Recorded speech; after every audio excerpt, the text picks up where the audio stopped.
Orchid ভালোবাসে না এরকম লোক কিন্তু খুঁজে পাওয়া দায়। কিন্তু অর্কিড সবাই আমরা চাই যে অর্কিড একটু বাড়িতে বাগানে করতে। সেই জন্যে কী করি, অধিকাংশ লোকই আমরা কি করি, দামি দামি অর্কিড আমরা নার্সারি থেকে কিনে আনি, কিনে এনে তারপরে এটাকে হাল ছেড়ে দিই, আর এটাকে বাঁচাতে পারি না। কারণ এত কঠিন, লোকে বলে আর কি যে অর্কিড নাকি প্রচুর কঠিন। তা এই মিথটাকে ভাঙার জন্যে আজকে চেষ্টা করছি। অনন্যা এখন আপনাদের সামনে বলবে যে এই অর্কিডের পরিচর্যা করতে গেলে প্রথম যে ধাপ, যেটা হচ্ছে রিপটিং আর কি, সেটা কিভাবে করে। আমরা যখন দোকান থেকে একটা অর্কিড কিনে নিয়ে আসি, ফুল ফোটাই হোক বা ফুল ছাড়াই হোক, ওরা সাধারণত যেটা করে রাখে, এই যে দেখুন আপনারা এইরকম একটা পটে বোধহয় দেয়। সাধারণত এটা অ্যাকচুয়ালি ফেনোরমসিসে সাধারণত এরকম দেখি।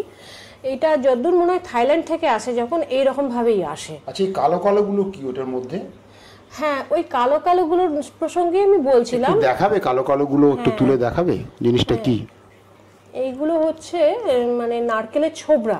আচ্ছা, এটা ছোট ছোট কোকোপিট বলে বোধহয় না? কোকোপিট এটাকে বলে না, এটাকে কোকো চিপস বলে। আচ্ছা, কোকো চিপস, ছোট ছোট টুকরো তো।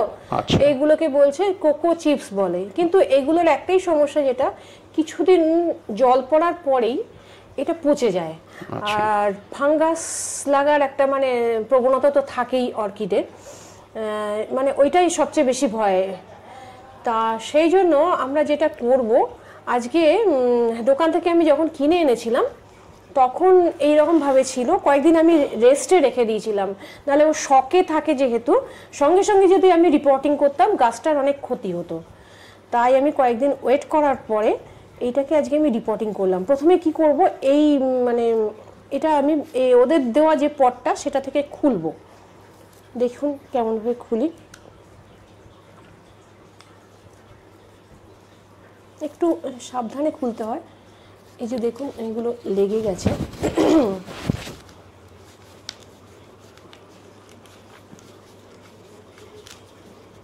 এইভাবে আমি ঠিক যেভাবে করছি, এই পটগুলো তো একটু সফট আছে, এইভাবে করলেই মানে প্রথমে আগে মাটিগুলোকে একটু, মাটি তো নয়, কোকো যে চিপস আর কি, সেগুলোকে একটু নাড়িয়ে নেওয়া আর কি। এক্ষেত্রে আমি বলে রাখি, যেটা অর্কিডে কিন্তু কখনো মাটি দরকার হয় না, একমাত্র গ্রাউন্ড অর্কিড, সেটাতে আপনারা চাইলে কোকো পিটের বদলেও মাটি দিতে পারেন, কেননা ওইটা গ্রাউন্ড বলছে। হ্যাঁ, ওইটাতেই একমাত্র দেওয়া যায়, এতে কিন্তু কখনো কোনো মতেই মানে মাটির কোনো ব্যাপারই নেই এর মধ্যে। এই যে আমি সাইডেই আমি এটা ফেলছি, দেখুন এবার আমি বার করছি, খুব সাবধানে বার করতে লাগে। দেখবেন এই দেখুন কত নোংরা বেরোলো, এগুলো কিন্তু সব পচে গেছে। এর ফলে কি হচ্ছে, রুটগুলো নষ্ট হওয়ার প্রবণতা আছে। আচ্ছা, তাহলে প্রথম কাজ হলো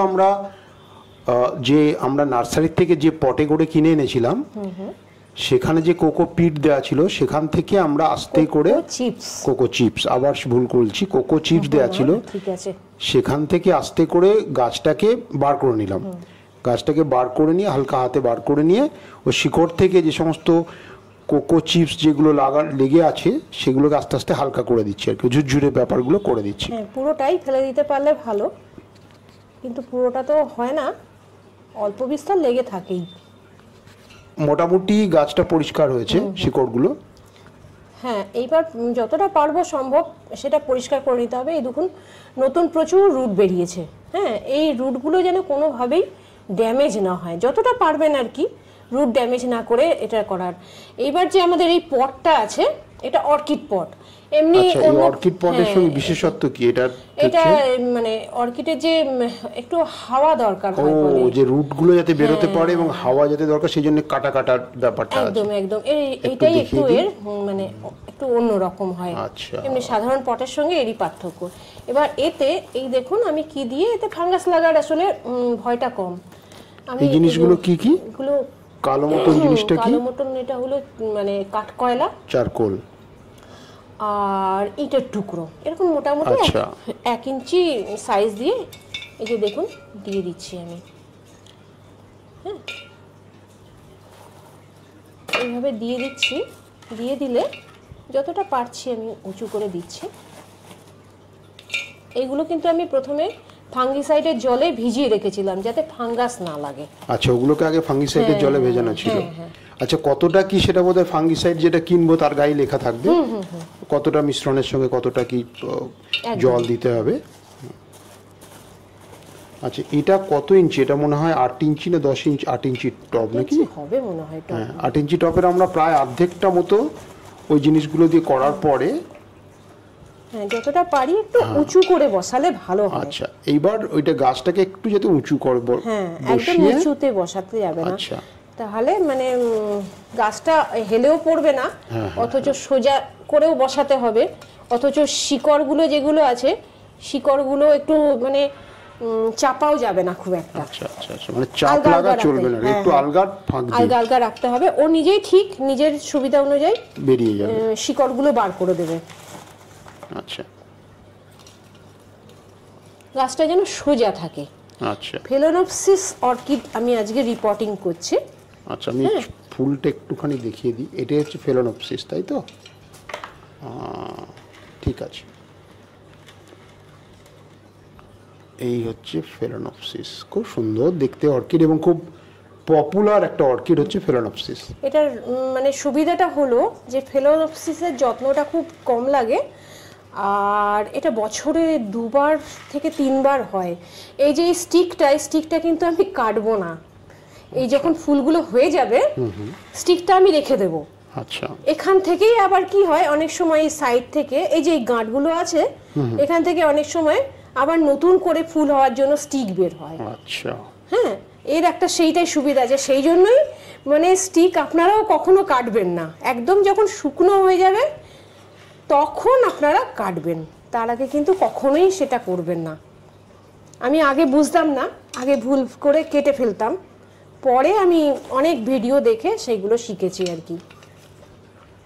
এই মোটামুটি হয়ে গেল, আমি খুব বেশি দিইনি, আলগা আলগাই রেখেছি যাতে এই শিকড়গুলো মানে মিডিয়াটাকে। কিন্তু এটা যেভাবে তুমি করলে তাতে তো উপর থেকে কেউ একটা ধাক্কা দিলে মনে হয় পড়ে যাবে। না না, সেই জন্যই আমি, এদের একটা সুবিধা আছে জানো তো, এই যে দেখো এইখানে হোল আছে।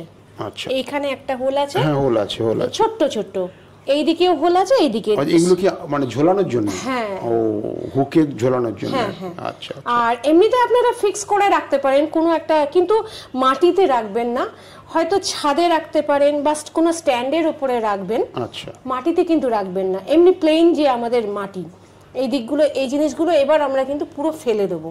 আচ্ছা, এইগুলো সে আগের যে সমস্ত হ্যাঁ যে মিডিয়া ছিল এগুলো সমস্ত কোকো চিপস থেকে যে মিডিয়া ছিল সেগুলো সব ফেলে দেওয়া হবে একদম। এগুলো থাকলেই ফাঙ্গাসের প্রবণতাটা বাড়ে। এরপর আমি কি করব, এটার যে জলটা দেব আমি একটু জল দিয়ে রাখবো, আচ্ছা, সেইটা কিন্তু আমি ফাঙ্গিসাইডের জল দেব। ফলে আমরা দেখলাম যে কত সহজেই একটা অর্কিডকে কি করে রিপোর্টিং করা যায় আর কি। রিপোর্টিংটা কিন্তু কমপ্লিট হয়ে গেছে এই ফেলোনোপসিসের। আচ্ছা, আমার একটা প্রশ্ন হচ্ছে যে রিপোর্টিংটা কি মানে ঘন ঘন করতে হয় নাকি না এটা একবার করলেই হয়? এটা ঘন ঘন কোনো ব্যাপারই নেই। এই যে আমি এটা একটা 8 ইঞ্চির টবে বসালাম, এই গাছ তো খুব বেশি বাড়ে না, মোটামুটি বাড়ে, এইটায় আর এই যে মিডিয়াটা দিলাম আমি, এটা মোটামুটি 4 থেকে 5 বছর পর্যন্ত থাকবে। ও 4-5 বছর মতো থাকবে। হ্যাঁ, তারপর যদি খুব বড় হয়ে যায় গাছ তখন তো রিপোর্টিং করাই যেতে পারে, হয়তো টবটা ভেঙে গেল।